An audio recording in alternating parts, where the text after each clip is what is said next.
नाम का वो संवाद और बात आई गई हुई। लेकिन बात के जाने में एक और प्रसंग आता है। दुनिया में 1933 से 1945 के बीच में एक विध्वंस हुआ, जिसमें एक खास समुदाय के लोग, जिन्हें यहूदी कहा गया, उनका नरसंहार किया गया।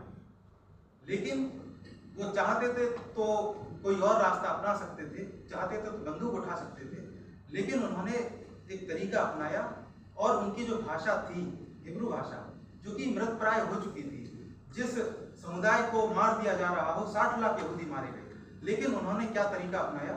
ज्ञान, विज्ञान, प्रौद्योगिकी, अनुसंधान। और हालत यह हुई कि उनकी हिब्रू भाषा में बाकी और भाषाओं के लोगों को अनुवाद करना पड़ा, वो भाषा सीखनी पड़ी, क्योंकि किसी भी भाषा को सशक्त बनाने के दो ही माध्यम हैं, या तो उस भाषा को बोलने वाले लोग मजबूत हों, या उस भाषा में आप ऐसा कुछ रच दीजिए कि भाषा को पढ़ने के लिए लोग मजबूत हों।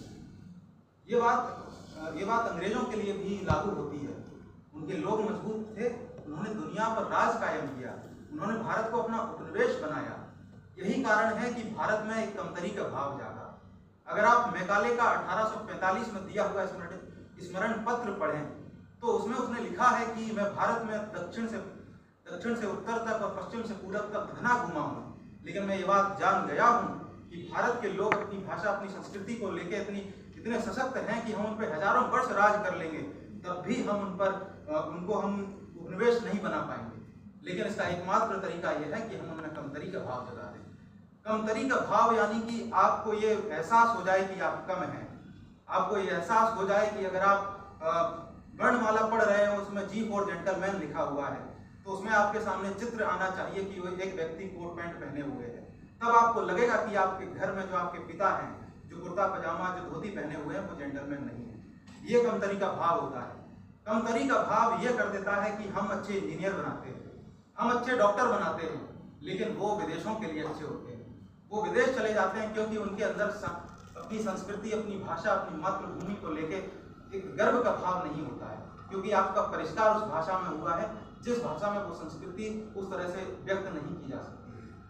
और बहुत सारी चीजें कही जा सकती हैं, जैसे कि महात्मा गांधी ने भी भाषा के बारे में कहा है, टैगोर ने भी कहा है कि टैगोर जी ने कहा है कि अगर मातृभाषा के अलावा किसी और भाषा में शिक्षा दी जा रही है तो वो आपको तोता तो बना देगी, लेकिन मौलिक चिंतक नहीं बना पाएगी। संस्कृति की बात की है। संस्कृति क्या होती है? आप किसी को मार के जिए, ये विकृति है। वो भी जिए, मैं भी जीऊँ, ये प्रकृति है। वो जी सके इस बात की मैं चिंता करूँ, ये संस्कृति है। तो भाषा संस्कृति को कहने का माध्यम होती है। मुझे चिंता होती है कि 2010 में एक महिला जिसका नाम गोवा सीनियर था, उसकी मृत्यु हो गई।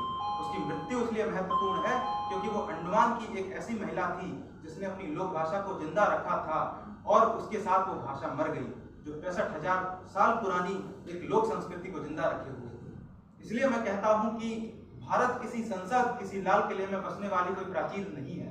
ये आप और हम हैं। अगर हम अपनी मातृभाषा में अपनी चीजों को व्यक्त करेंगे तो एक भारत का सपना जरूर पूरा होगा, क्योंकि संविधान में भी लिखा है विविधता में एकता। अगर भाषाओं की विविधता होगी तो वो हमारे भारत के लिए ही अच्छा होगा। और अपनी बात को समाप्त करते हुए दो पंक्तियों से कहूंगा कि जो लोग भुला देते हैं तारीख और जुबान को अपनी, उन लोगों का जोग्राफिया बाकी नहीं रहता।